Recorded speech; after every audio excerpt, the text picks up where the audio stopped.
Hello, this is John with the Bloomington, Indiana Scholastic Chess Club. In this video, I want to discuss the principles of the attack by going over a very famous game between Paul Keres and Laszlo Szabo. In this game, Paul Keres employed each of the principles of the attack, developing all of his pieces, cutting off Black's king from the rest of the army, creating weaknesses in the dark squares around the enemy king, using those weak squares to invade, and finally finding the pretty sacrifice that ensured that Black was checkmated.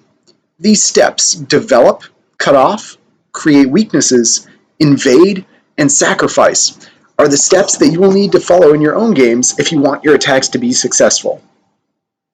In the game, Keres played e4, Szabo played c5. We know this is the Sicilian defense. And Szabo selected the classical variation of the Sicilian defense. And Keres played bishop g5, the Richter-Rauser attack, the most aggressive and challenging continuation for white. It's appropriate for Keres, who wanted to get a big attack. As you are getting better in chess, you will have a chance to choose openings to fit your style. If you are an attacking player, try to get openings like this one, where your natural attacking instincts will be the right way to play the position. Here, white is preparing to castle queenside and throw his kingside pawns at the opponent's king, while black plans to castle kingside and throw the queenside pawns at white's king. When the two players are castled on opposite sides, both sides must attack. Think about it for just a second. When the two kings are castled on the same side, if you wanted to use pawns as wedges to open up the opponent's king, the only pawns that you could use would be the pawns in front of your own king. That isn't very safe. Your king could be in as much danger as your opponent's. But when you're castled on opposite sides, you can use pawns to break up the opponent's king's defenses at will, because your king will remain perfectly comfortable on the other side of the board. So in this position, we're going to see white castling queenside, black will castle kingside, white will be throwing these pawns, and black will be throwing these pawns. And it'll be a big, big attack for both sides, and both sides will be hanging on the precipice for the entire game. So Szabo played e6, normal Sicilian sort of move, queen to d2. Keres wants to prepare to castle queenside. Bishop to e7, both sides castled, and Keres got his kingside pawns going forward like we discussed. And Szabo got the queenside pawns going forward. In this position, Keres wanted to find a way to make progress. Almost all of his army's out. He's gotten all of the pieces out except for the light square bishop and the rook. And he decided it was time to cut off Black's pieces from the defense of their king. It isn't enough just to use your pieces to attack the opponent's king. You also want to prevent the opponent from being able to defend their own king with their pieces. And in this position, Keres played e5. This pawn will be a thorn in Black's side for the rest of the game, keeping the black pieces from being able to get to the king side to help their king out. So the knight is being attacked by the pawn. Black has to do something about the attack. Black took. And here Keres played an in-between move, or a Zwischenzug. He wants to leave black with an isolated pawn on c6 that would be weak, in addition to getting everything else that he wants in the position. So he played knight takes c6.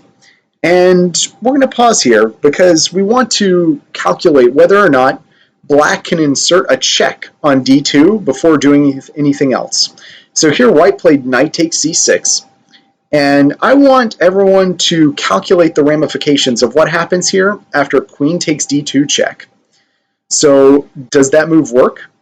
Can black insert this check before taking the knight? And it's something Keres had to calculate himself if he wanted to play knight takes c6 before recapturing the pawn on e5.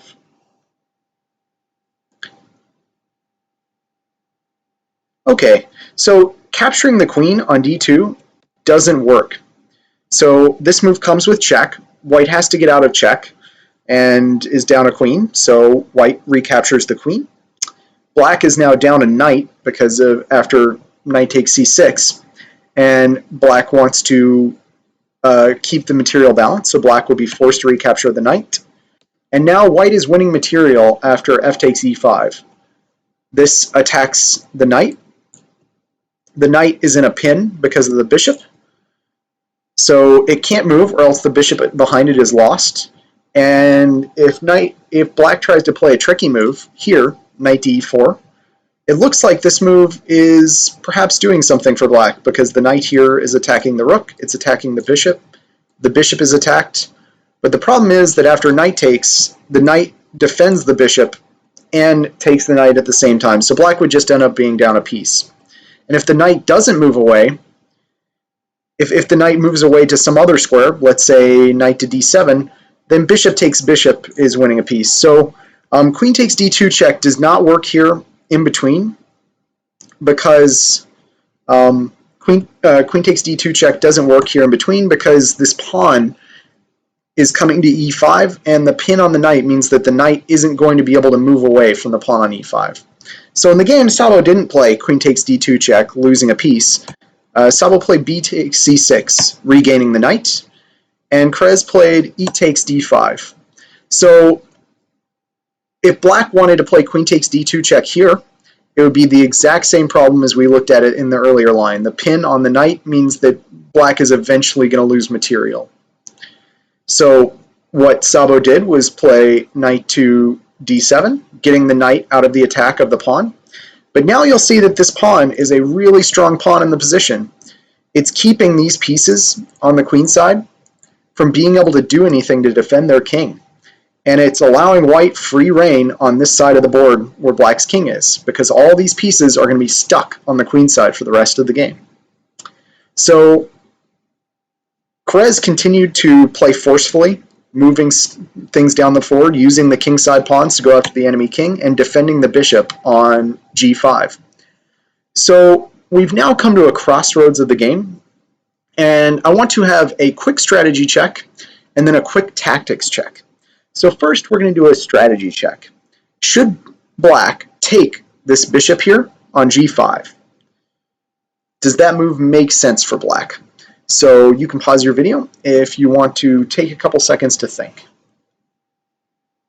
Okay, so black really doesn't want to take this bishop on g5 because after h takes g5, white has this open g file leading to black's king, and white's rook and queen are going to join this other rook and create a checkmating battery down the h file that will be basically impossible for black to stop. So black is nearly decisively lost in the position after h takes g5. So black doesn't want to play bishop takes g5, opening the h file. The second question is, can black take with the knight on e5? Does that move make sense? The knight is attacking the pawn, so we've got one attacker for black, and there are no defenders of the pawn. So does it make sense for black to take on d5? So you can pause your video if you want to calculate that move. Okay, so if you said that it was not safe to take this pawn on e5, you are right. So after knight takes e5, the problem is that there are a lot of things aiming at the d8 square. So white would play queen takes d8. If black wants to not be down a queen, black has to recapture. So rook takes d8 is one way to recapture. Bishop takes d8 ends in the same way. After rook takes d8 check, black is in check and must recapture the bishop. Must recapture the rook, sorry.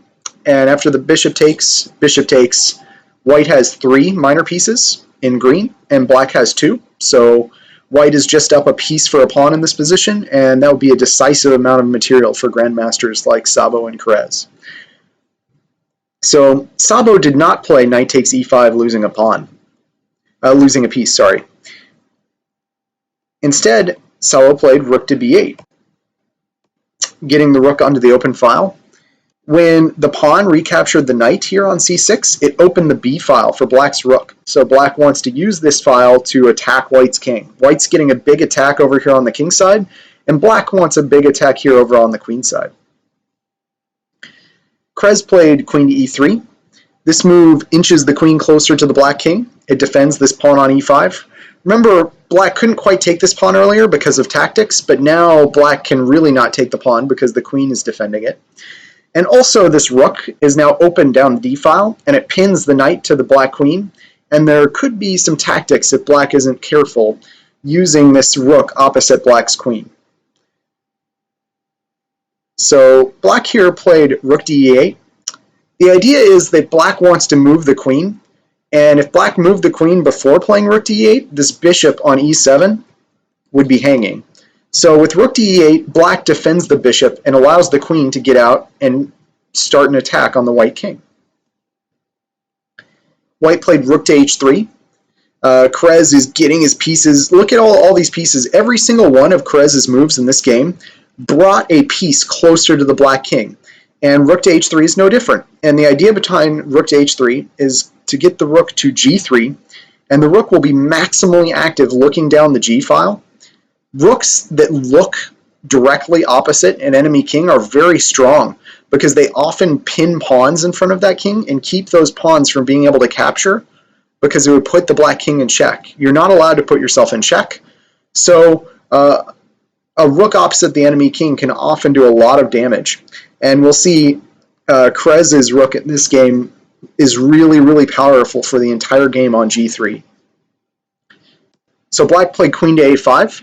That was the whole idea behind rook to e8, is that black wanted to play queen a5 and continue trying to attack down the b file and the a file. And here, I want you guys to think for a bit and ask yourself which squares in black's position are weaker than others. Black has put a lot of pawns on one color of square, and that makes the other color of square rather weak. So it's not really a trick question. All of black's pawns in this position except one are on light squares. And because pawns capture diagonally, the color of square that a pawn is on is the color of square that that pawn defends. So in this position, all of black's pawns are defending light squares, but not many are defending dark squares. So that means that white really wants to get out the dark squares in black's position. And black will continue in this game to get rid of the pieces that are doing a good job defending dark squares. And the first piece that is defending a lot of dark squares is the dark square bishop. The dark square bishop is an important piece because it can only operate along dark squares, and it can control a lot of dark squares. So what Krez does is trade the dark square bishops, leaving the dark squares in black's position weak. So Sabo recaptured with the rook, and Krez brought his rook to the open g file. Bringing this rook opposite the enemy king, we talked about how strong that can be for one side when they get a rook directly opposite the opponent's king. This move also creates a threat. So we're going to have another tactics check. In this position, white has a major threat. And if black isn't paying attention, white will win a decisive amount of material. So I want you guys to pause your videos and try to figure out how white could win a lot of material if black isn't paying attention. Okay, so I'm going to make a nothing move here for black, c5, and we'll look and see that most of black's pieces are defending each other. The only undefended black pieces in this position are the queen, which isn't defended by another black piece, the rook, which isn't defended by another black piece, and there's this weak g7 pawn that can often be attacked to cause mate.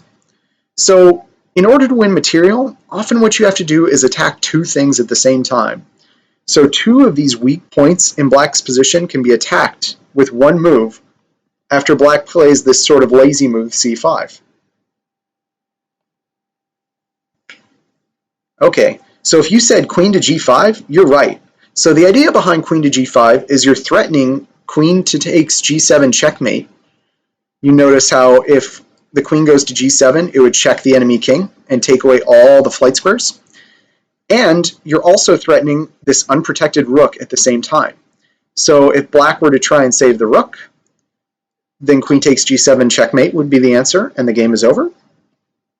And if black tries to defend against the checkmate, let's say by playing g6, then queen takes rook on e7 would end the game because white would be up a rook and black would have nothing to show for it. So in the game, Szabo saw the threat caused by rook to g3 and moved his rook out of the way of the possible attack of the queen. So rook d8 was played. And we talked earlier about how the dark squares in Szabo's position were especially weak. And they were weakened further by the loss of the dark square bishop. So here, this knight is still doing a pretty good job of controlling dark squares for black.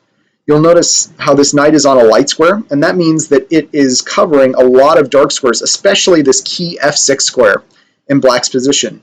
This f6 square is eventually going to be the square that white uses to win the game. So white doesn't want black to be able to defend the f6 square. So what Krez did in the game was to sacrifice the exchange. Krez says, okay, my rook is worth 5 pawns, and your knight is worth 3 pawns. But because I'm in the middle of a checkmating attack, and your pieces, especially your light square bishop, aren't very good, I can afford to give away some material in order to get a big attack. So there will come a time in your games where sometimes you have to try and decide whether or not you want to sacrifice a bit of material to get a big attack. And the best times to do so are when you've already cut off your opponent's pieces from being able to defend their king, and you have a lot of pieces that can participate in the attack while your opponent can't really defend properly. If that's the case, then maybe you can think about trying to sacrifice some material in order to get an even bigger attack. So here, Krez sacrificed his rook in order to get control of all of the dark squares on the king side. Szabo recaptured with the bishop. Szabo is now up material, and if all the pieces get traded off, Szabo is probably going to win because he's up in exchange. And Krez played bishop to d3. So all of Krez's pieces are ready to get into the attack. This bishop is a heat-seeking missile down this diagonal towards the h7 pawn. There's the rook on g3, opposite black's king.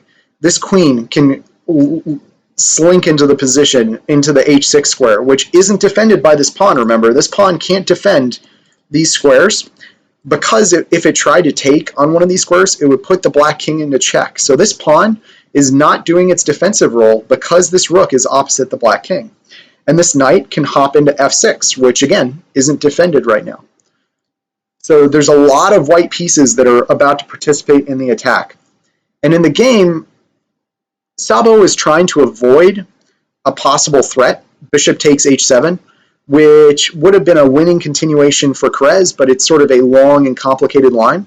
And if you want to check what happens after bishop takes h7, you can look over that in your position with a strong chess computer.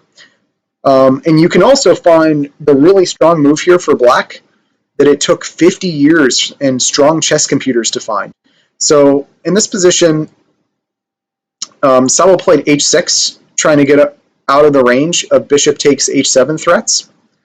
But there was a stronger move. There was one move that could have held on to the draw for Szabo, but h6 loses by force.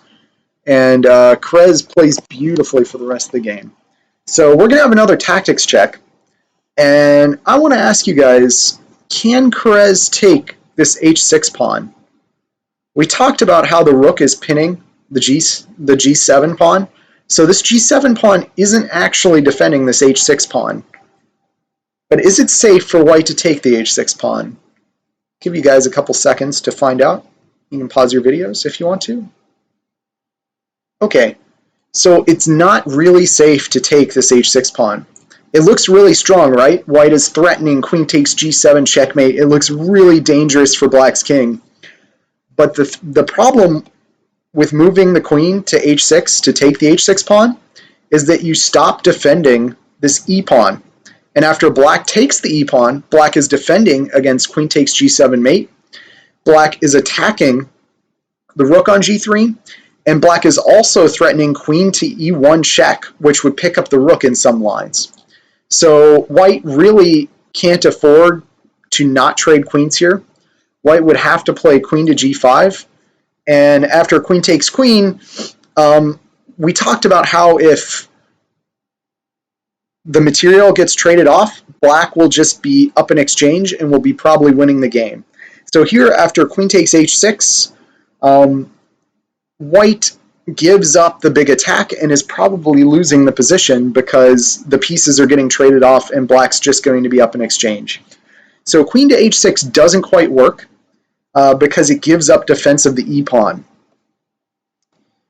And what Kerez was looking at was, I do want to be able to threaten this g7 pawn and threaten checkmate on this square, but I want to do it and defend the e-pawn at the same time.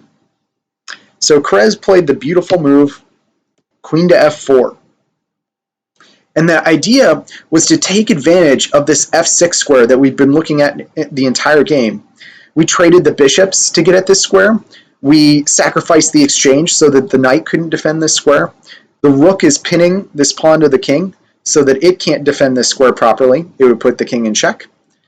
Kerez spent the entire game trying to get at this f6 square. And the beautiful thing about the f6 square in this position is, unlike the h6 square, which gives up defense of the e5 pawn, the f6 square threatens checkmate on g7 and defends the e-pawn at the same time. So Kerez has a decisive threat in the position. Szabo was very afraid of queen to f6, which is basically winning the game on the spot. So Szabo played king to f8. And the idea behind this move is simple. The rook is no longer looking directly at the enemy king, so this pawn is now unpinned. If it takes on f6, it would no longer be check, so it is allowed to take on f6. So f6, queen f6 is no longer a move because pawn takes f6 is okay. But Kerez found the beautiful sacrifice that ends the game. And when you're in a very strong position like this and your opponent has weak squares and their king's on the run, and there may come a time where you have to try and calculate your way to checkmate.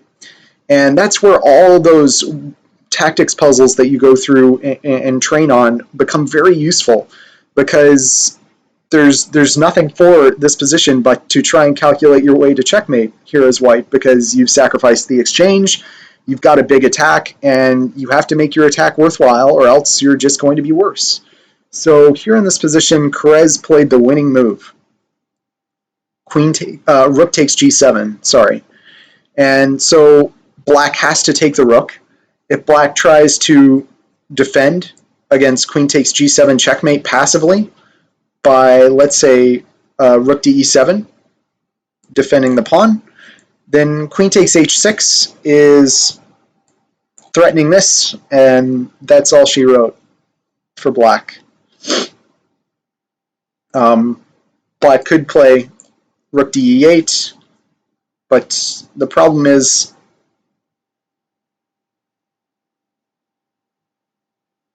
that after queen to g5, the threat is rook to g8, and there is no more defense. Black is just lost here in this position. So black can't afford to not take the rook sacrifice. Black has to take. And white plays queen to f6 check. Again, taking advantage of this f6 square that white has been plotting for the entire game. So the bishop and the queen are raining fire down these diagonals, and they leave the king with only 2 escape squares. And both of them get checkmated by force. In the game, Szabo played king to f8, but we're going to look quickly at what happens after king to g8. So the problem here for black is that there is a lovely mating pattern that the bishop, the light square bishop, and the queen can form. So here, white would play queen takes h6, and even though black can take this e5 pawn that we were talking about as being really bad if black was able to take it, the problem is that black is still being mated by force. So bishop to h7 check. The bishop and the queen take away these 2 diagonals. The king has to run into the corner. Bishop to g6 check.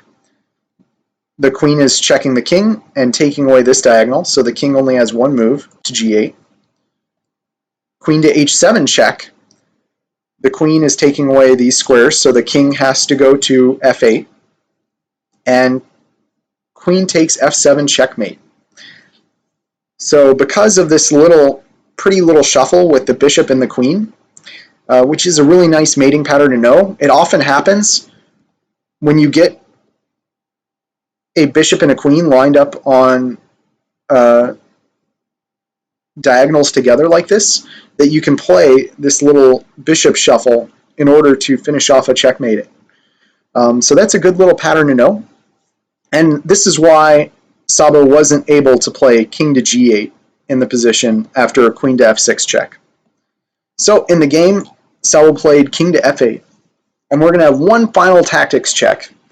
I want you guys to look and see if you can find a move that can threaten checkmate and force Szabo's resignation. So Kerez played one more move and Szabo resigned.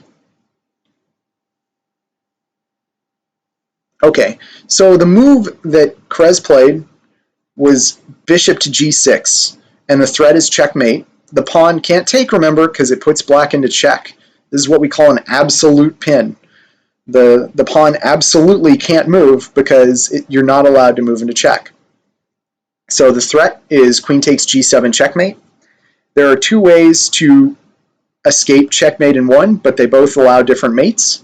So rook to e7 defends the f7 square, but the problem is that queen to h8 is checkmate because the queen is taking away all these squares from the black king.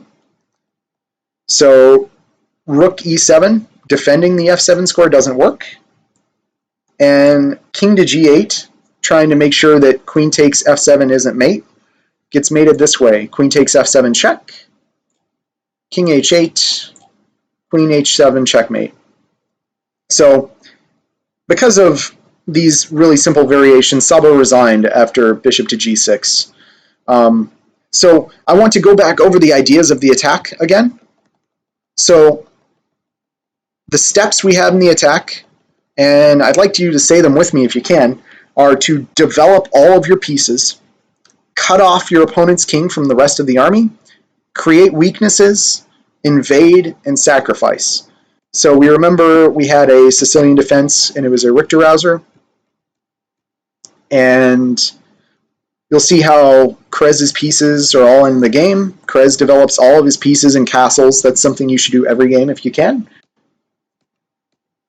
And then Kerez played this move e5, which cuts off Black's pieces from the rest of his army. It cuts off Black's army from the defense of the king. We had these exchanges, and the e5 pawn is doing a very good job cutting off Black's army from being able to defend the king. And once you've cut off the enemy king, you then have to create weak squares, which Kerez did by first taking the dark square bishop. Kerez noted that all of the pawns were on light squares and couldn't defend the dark squares. So Kerez traded the dark square bishops, forced the rook to e8 to e8 by this little tactical sequence, and then made sure that the knight couldn't defend the dark squares either. So Kerez created weak dark squares around the enemy king by taking away all of the minor pieces that could defend those dark squares.